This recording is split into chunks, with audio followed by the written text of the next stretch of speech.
In today's episode, David asks, I'm working on a Twitter performance report. I'm trying to determine the best metric for demonstrating our performance, assuming the thing that matters for the moment is engagement and not necessarily conversions.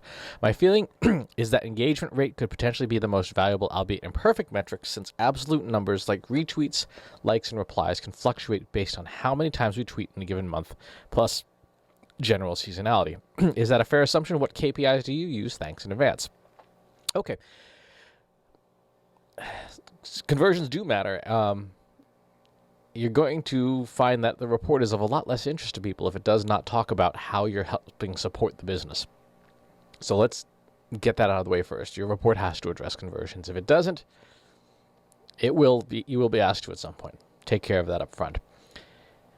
When it comes to social media platforms, the metrics from the platform tell you what you're doing right or wrong on that platform, right?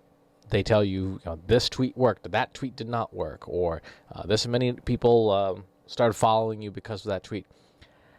Social media platforms rarely ever tell you what that platform's impact is to your business. The exception to that rule is Facebook's analytics, and I don't particularly like or trust those. You're going to want to look at this social media platform's impact on the rest of your business through a tool like Google Analytics. Now, should you keep looking at, in this case, Twitter Analytics and diagnosing what's working and what's not? Absolutely. But for the impact side, you're going to want to look at Google Analytics. You're going to want to look at your marketing automation system. You're going to want to see what happened after somebody engaged with your tweets and stopped by your website and maybe did something of value. So conversions absolutely matter. All that has to come through Google Analytics to start with. So make sure you've got it set up correctly, that you've got Twitter identified as social media, that you're not dropping attribution. Make sure that you're doing things like using UTM tracking codes on links that you share on Twitter to your website, so that, again, you can properly attribute any of the activity data you see in Google Analytics back to Twitter. So what metrics should you be looking at? Well, think about the marketing operations funnel. Awareness, engagement, the conversion. And conversion, remember that conversion does not need to be, hey, I bought something right now, right? Especially for B2B. It's rarely going to happen that somebody's going to buy an expensive service. A conversion could be a lead generated. A conversion could be a shopping cart started, right? A conversion can be someone signing up for your email newsletter and giving you the ability to reliably reach them. So all of those things, I think, are valuable and vital conversions. Program those into Google Analytics, make sure it's tracking them, and then you can start to see Twitter's real impact. The metrics that I would look at, if I was going to put together a Twitter report today that demonstrated the impact of Twitter, would be just the top-line metrics from the platform, as you outlined, your addressable audience that you reached, the engagement on Twitter, and then new users to your website from Twitter. How is Twitter doing at generating new audience, giving you the ability to reach out and bring people in to your conversion engine, right, your website? If that number is 0, then Twitter is definitely not having an impact on your business beyond maybe brand awareness, but it's not delivering butts in seats or heads in beds or people walking in the door, because they're not even interested enough to click through on the links that you share that go back to your website. So new users is the first one. Second metric that everybody forgets about is returning users. People forget about returning users.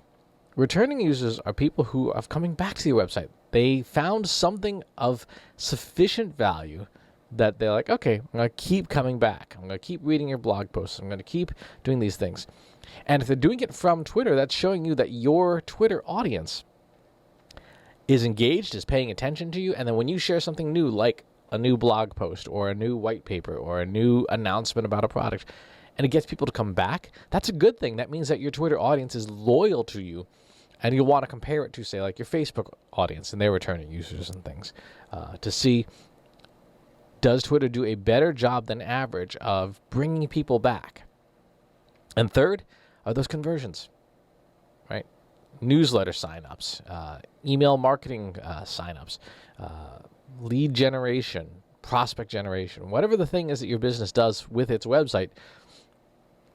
If you're using good web analytics software like Google Analytics or Adobe Analytics or whatever, you want to be able to see how did Twitter contribute to those conversions. It will not necessarily be a last touch thing, right? It will not necessarily be, hey, they came from Twitter and they bought a Gulfstream jet. Right? That doesn't happen. Or if it does happen, you're very, very lucky. But did they sign up for your email newsletter? Hey, there's value in that. And we can talk another time about calculating the value of your email newsletter subscribers. But in doing so, you can now say, hey, Twitter is pushing measurable business impacts into your pipeline, your sales pipeline of some kind. Because again, your job, particularly with those very top of the funnel activities like social media marketing, is not to try and sell somebody something. It is to try and nudge them into the next logical step in your marketing operations funnel. And then that takes on doing its job. So Twitter gets you that awareness and brings some new audience to the front door. And then once somebody walks in the front door, it's up to the website to get them to take the next step, to raise their hand and say, I'm interested in learning more, and so on and so forth. If you can show that with your Twitter report, you're going to do really well in impressing people that, hey, this is a channel that matters. This is a channel that delivers people that are interested, potentially qualified even, to our sales mechanisms, to our ability to generate revenue. Now, here's the catch.